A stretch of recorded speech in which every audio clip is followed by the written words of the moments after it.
Margaret Chen stood in the marble foyer of her Pacific Heights mansion, her designer heels clicking softly against the floor.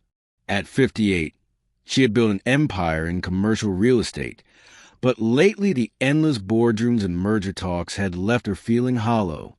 She had left the office early today, something she rarely did. A migraine was beginning to throb behind her eyes, and for once, she decided her health mattered more than another conference call. As she pushed open the heavy oak door, she expected silence. Her husband, Richard, was supposed to be in Singapore on business. The house should have been empty except for staff. But something felt wrong. Michael Torres, her janitor of 15 years, suddenly appeared from a hallway. His weathered face, marked by 63 years of hard work and kind gestures, was tight with alarm. Before Margaret could greet him, he moved with surprising speed and pressed his callous hand gently but firmly over her mouth. "Shut up. Don't say a word," he whispered urgently, his dark eyes pleading with her to trust him. Margaret's heart hammered against her ribs.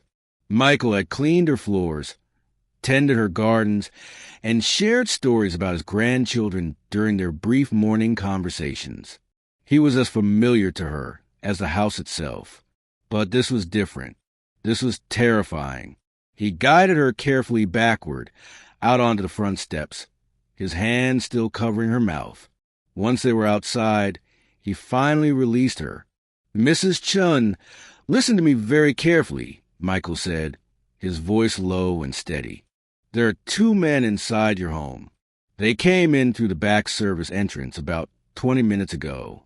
I was in the laundry room and heard them talking. They're waiting for Mr. Richard." Margaret's blood ran cold. Waiting for Richard? But he's supposed to be... "He's not in Singapore," Michael said quietly. "I heard them say he's expected home within the hour. Mrs. Chen, these men, they're not here to talk. One of them has a gun." The world seemed to tilt beneath Margaret's feet. Questions flooded her mind, but Michael gently touched her arm. "We need to call the police right now, but we need to do it from somewhere safe. My truck is parked around the corner. Come with me." They walked quickly but calmly down the street.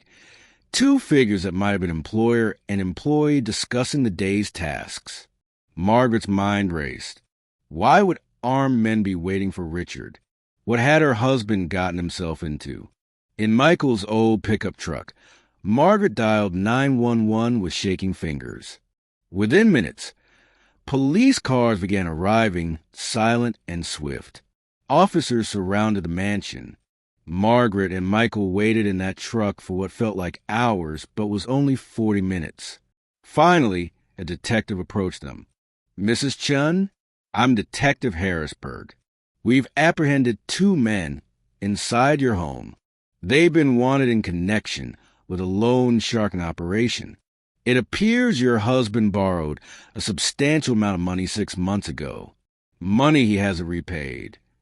Margaret felt the words like physical blows. Richard, her Richard, who wore $1,000 suits and lectured about fiscal responsibility. He had borrowed from criminals. "Is my husband?" "We've contacted him. He's on his way back from the city. He's been staying at a downtown hotel for the past week." "Mrs. Chen, I think there are some conversations you 2 need to have." As the detective walked away, Margaret turned to Michael. This man who scrubbed toilets and swept floors had just saved her life. Maybe even saved Richard's life, too. "Michael, I don't know how to thank you." The older man's eyes were kind. "Mrs. Chen, I've worked in a lot of homes over the years. I've seen a lot of things. You've always treated me with respect. You remember my grandchildren's names. You asked about my wife when she was sick. That matters to people like me more than you know." Tears spilled down Margaret's cheeks. "You risked yourself for me." Michael shook his head. "I did what was right. That's all. My father used to tell me that how you treat people when you have nothing to gain, that's who you really are. You've been good to me, Mrs. Chen. Today I just returned a favor. The weeks that followed were difficult.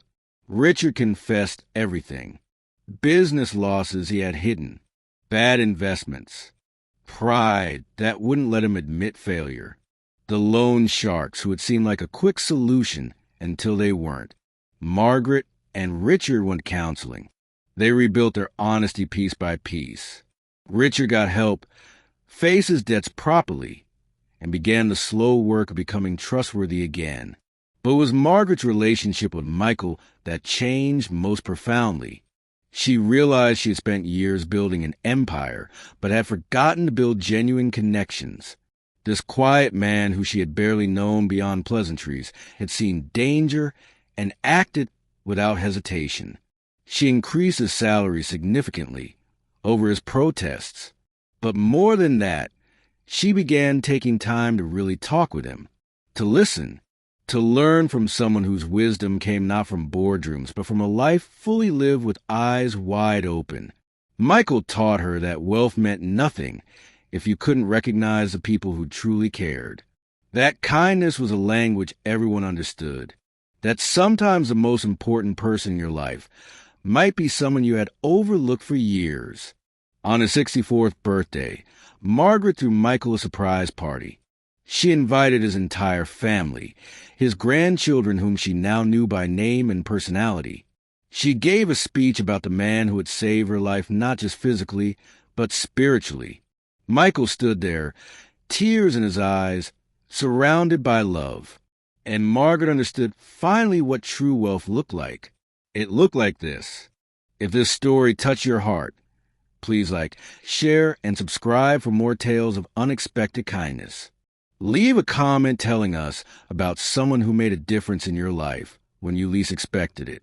Claude can make mistakes. Please double-check responses.